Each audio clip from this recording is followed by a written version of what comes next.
तो जय हिंद। चलिए आज हम आपको बताते हैं कि आचार्य रामचंद्र शुक्ल का जीवन परिचय बोर्ड एग्जाम में कैसे लिखे। ठीक है, आप हमारे पास बोर्ड एग्जाम की कॉपी भी है, ठीक है, सॉरी प्रश्न पत्र भी है, जिसमें आचार्य रामचंद्र का शुक्ल आया है। देखिए जीवन परिचय 3+2 और 801 DB है, यहाँ पर देख सकते हैं आप लोग 801 DB है। ठीक है, तो चलिए आपको दिखाते हैं कि कैसे बोर्ड एग्जाम में फुल मार्क्स आएगा। और एक पेपर और है 801 DB और उसके बाद एक और है, हम आपको दिखा रहे हैं। ठीक है, रुकिए।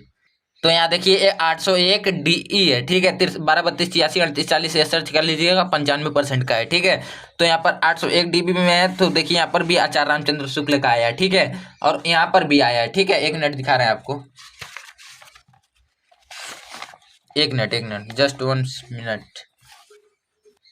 तो यहाँ पर देखिए दोनों में आया है। ठीक है, आचार्य रामचंद्र शुक्ल वो भी फर्स्ट पे आया है। ठीक है, तो आप लोग समझ गए होंगे। इसके आगे हम आपको चलिए जीवन परिचय बताते हैं कैसे लिखेंगे कि फुल मार्क्स आए, मतलब 3 2 5 मार्क्स आए तो उसका पक्का कर लेंगे। ठीक है, तो इसको हटाते हैं साइड में। ठीक है, उसके बाद देखिए यहाँ पर 5 अंक का पक्का हो जाएगा। ठीक है, और बोर्ड एग्जाम 2024 जो 22 फरवरी का है उसमें तो आएगा ही 100%। ठीक है, तो चलिए दिखाते हैं आपको। ठीक है, हिंदी के आलोचना सम्राट आचार्य रामचंद्र शुक्ल का जन्म 4 अक्टूबर 1884 ईस्वी में बस्ती जिले के अंतर्गत अगुना नामक ग्राम में हुआ था। ठीक है, तो हिंदी के आलोचक कौन है? तो आचार्य रामचंद्र शुक्ल जी हैं। ठीक है, तो ये ध्यान रहे।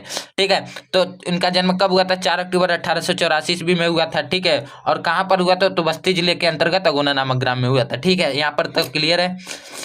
इनके पिता का नाम पंडित चंद्रबली शुक्ल जो कि सुपरवाइजर कानूनगो थे। इनके पिता का नाम पंडित चंद्रबली शुक्ल था जो कि कानूनगो सुपरवाइजर थे। ठीक है, शुक्ल जी इंटर की परीक्षा उत्तीर्ण कर कानूनगो की परीक्षा में बैठे किंतु वहां सफल नहीं हुए। इसके बाद शुक्ल जी स्कूल में अध्यापक हो गए। ठीक है, तो कानूनगो की परीक्षा मतलब इंटर की परीक्षा उत्तीर्ण कर कानूनगो की परीक्षा में बैठे परंतु वहां पर सफल नहीं हुए। ठीक है, उसके बाद ये शुक्ल जी अध्यापक हो गए अपने शिक्षा के दम पे। ठीक है, इसके बाद हिंदी शब्द सागर के सहायक संपादक रहे कौन? शुक्ल जी। ठीक है, इसी पद पर रहते हुए शुक्ल जी ने अत्यंत खोजपूर्ण हिंदी साहित्य का इतिहास लिखा था। ठीक है, तो टीचर रहते हुए भी उन्होंने एक हिंदी साहित्य का इतिहास लिखा। ठीक है, जिस पर इन्हें हिंदुस्तान एकेडमी की तरफ से 500 रुपये का पारितोषिक मिला था। ठीक है, उसके बाद क्या हुआ? 500 रुपये का पारितोषिक मिला था। पारितोषिक मतलब उपहार। ठीक है, उपहार मतलब गिफ्ट। ठीक है, जो भी समझ सकते हैं। ठीक है, इसके पश्चात शुक्ल जी काशी हिंदू विश्वविद्यालय में प्राध्यापक हो गए, मतलब प्रधानाध्यापक हो गए। मतलब इतना सब मिलने के बाद उपाधि आदमी का भौकाल बढ़ जाता है। ठीक है, और आपका भी भौकाल बढ़ेगा, आपको भी 90% आएगा तो। ठीक है, और मेरा तो आया ही है। ठीक है, कोई बात नहीं। उसके बाद अध्यापक और डॉक्टर श्याम सुंदर दास के अवकाश ग्रहण करने पर, मतलब डॉक्टर जो श्याम सुंदर दास थे उनके अवकाश ग्रहण करने पर हिंदी विभाग के अध्यक्ष पद को सुशोभित किया। ठीक है, तो कौन? शुक्ल जी। ठीक है, शुक्ल जी मतलब आचार्य रामचंद्र शुक्ल। ठीक है, तो इसी पद पर रहते हुए 27 फरवरी सन 1941 में दमा रोग से पीड़ित होने के कारण, तो 27 फरवरी 1941 ईस्वी में दमा रोग से पीड़ित होने के कारण शुक्ल जी का देहांत हो गया। देहांत मतलब मृत्यु, अर्थात इनका मृत्यु 27 फरवरी 1941 ईस्वी में दमा रोग से पीड़ित होने के कारण हो गया। ठीक है, इस तरह भी लिख सकते हैं। और जीवन परिचय हम इतना शॉर्ट में बताएं तो इसमें नहीं, इसमें बीच में 6 लाइन भर दीजिएगा और 1.5 पेज में लिख दीजिएगा, आपका 5 नंबर मिल जाएगा। ठीक है, तो यहाँ पर देखिए लिखा है, निसंदेह आचार्य रामचंद्र शुक्ल एक गंभीर चिंतनशील सरस स्वभाव के व्यक्ति थे।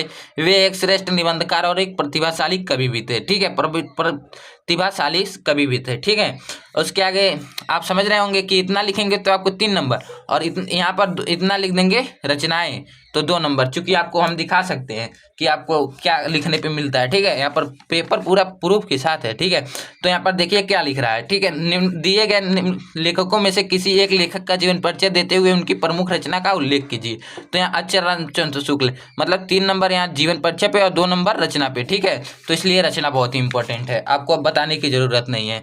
ठीक है, तो विचार विधि चिंतामणि सूरदास रस मीमांसा जायसी ग्रंथावली तुलसी ग्रंथावली त्रिवेणी हिंदी साहित्य का इतिहास हिंदी शब्द सागर और नागरिक प्रचारित पत्रिका आदि। तो नागरिक प्रचारित कौन सा है? पत्रिका है। ठीक है, तो इतना रट लीजिएगा, आप लोग समझ रहे होंगे, टॉनिक है। तो ठीक है, मिलते हैं नेक्स्ट टॉपिक नेक्स्ट वीडियो में, तब तक के लिए जय हिंद जय भारत।